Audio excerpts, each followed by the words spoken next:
It's Marvelous Monday. I hope you guys had a wonderful weekend and we're ready for Chapter 8 in Leprechaun in Late Winter. Okay, I warn you, someone may walk into the house and hear a distraction, but that's okay. Alright, here we go. Chapter 8, The Hollow Hill. The leprechaun scrambled down to the steep bank of the river. Jack started to follow, but Annie grabbed him. "Jack, the whistle won't work for Willie," she said. "I know," said Jack. "We'll worry about that later. Right now, we just have to save Augusta. Come on." Jack and Annie hurried after Willie to the wide, rushing river. "How do we get across?" Jack asked. "Follow me along the river," said Willie, "and I'll show you. Step lightly." Willie skipped ahead of them and along the riverbank. Jack and Annie followed. Jack tried to step lightly, but it was impossible. Slopping through the mud, his boots filled with ooze and made squishing sounds with every step. The river grew narrower and narrower, twisting and turning like a snake. The mist grew thicker until Jack could hardly see a thing. He bumped into Willie, almost knocking him over. "Careful, laddie," said the leprechaun. "Sorry," said Jack. "All right," said Willie. "Here's where we cross. Hop from stone to stone after me." Willie disappeared into the mist, crossing the river. Annie followed him. Jack started across too. He tried to hop carefully from stone to stone, but the stones were slippery. On his third hop, his boot slid off a mossy rock and he splashed into the freezing water. "Jack, are you okay?" Annie called in a loud whisper. Yeah, I'm fine," Jack said. He scrambled up. His clothes were soaked and heavy. He really was miserable now. He waded to the other side of the river and joined Annie and Willie. "Ah, you fell in," said Willie. "That happens sometimes. Come with me now, into the forest." Jack, Annie, and Willie walked under the trees. They passed old oaks and maples that creaked in the wind. Jack shivered in his soaking wet clothes. A big black crow called from a high, bare branch. Willie jumped, then laughed. "Ah, 'tis probably Patrick Daly," he said. "Rumor is the she changed him into a crow for stealing a pair of High Queen's shoes." "Changed him into a crow?" said Jack. Willie nodded. "One of the she's favorite tricks," he said, "changing humans who displease them into animals." "Oh," said Jack. A white rabbit scampered through the forest. "That bunny over there is no doubt the former Mrs. Shan McCarty. She was rude to the High King," said Willie. Here's a picture.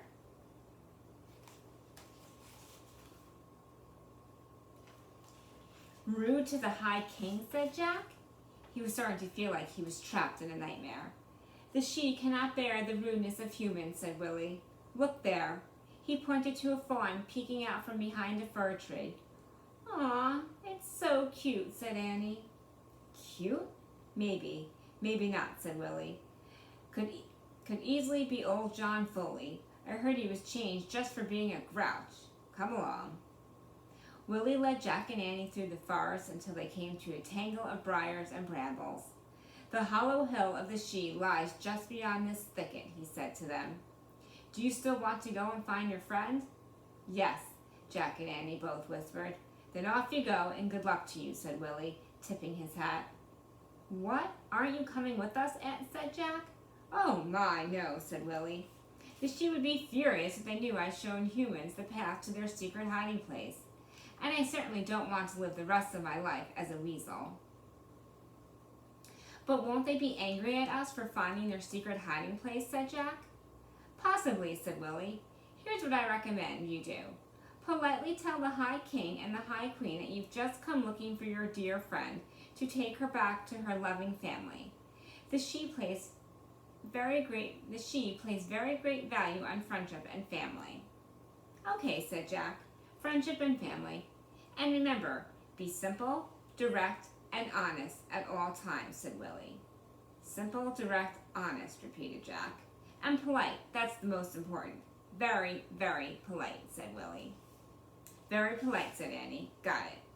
Another thing, said Willie. In the world of the Sidhe, the old tales still live. So don't be afraid if you see odd sights floating about. They're just bits and pieces of old stories. Now go. Be simple, direct, honest, and polite, and save your dear friend before she's lost forever. Thanks, Willie, said Annie. Best of luck, said Willie. See you later, said Jack. Aye, be waiting for you, said the leprechaun. Jack and Annie crouched down and started through the thicket. Thorns and briars pulled at Jack's wet coat. They scratched his hands and got caught in his hair. Jack battled his way through the tangled brush until he caught up with Annie. They both pushed their way out of the thicket and stepped into a glade. Wow, it's like Mary said, whispered Annie. It is like summer here. No rain fell, no wind blew. Warm sunshine shone on the emerald green glade. In the middle of the glade was a large grassy mound. At the foot of the mound was a small doorway framed by stones. That must be it, the hollow hill, said Jack. The secret home of the Sidhe. And that must be someone from an old story, whispered Annie. She pointed to a woman floating above the green mound. The woman wore a wreath of flowers on her head and carried a branch with silver apples. She vanished in the sunny haze. Whoa, whispered Jack. A small sailing ship then appeared in the air. It had white sails and flags flying. The ship, too, vanished. Then an old woman spinning at a spinning wheel appeared. Then a wispy dragon. Then a knight with a sword. The parade of images faded into the sunshine like wisps of smoke. Woo, said Jack. Listen, said Annie. The sound of drumming was coming from the doorway of the grassy mound. Come on, let's look inside, said Annie. Jack and Annie snuck close to the small doorway. It was no higher than Jack's waist. He and Annie knelt down and peeked inside. The hollow hill was filled with pale green light. Very small dancers, none more than 8 inches tall, were bathed in the light. As drummers pounded tiny drums, the dancers danced together in rows. They held their arms straight by their sides and kicked their legs and turned around and around to the rhythm of the drums. A small, shining couple sat on the high golden chairs watching the dancers. They wore golden crowns. They must be the High King and the High Queen, whispered Annie. Jack and Annie watched until the rows of dancers parted. Then they could see a third person watching the dance. She was no taller than the dancers. Draped around her shoulders was a red cape. It's Augusta, said Annie.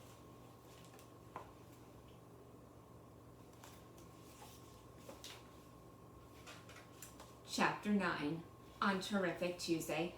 Have a great day, guys. I'll see you tomorrow.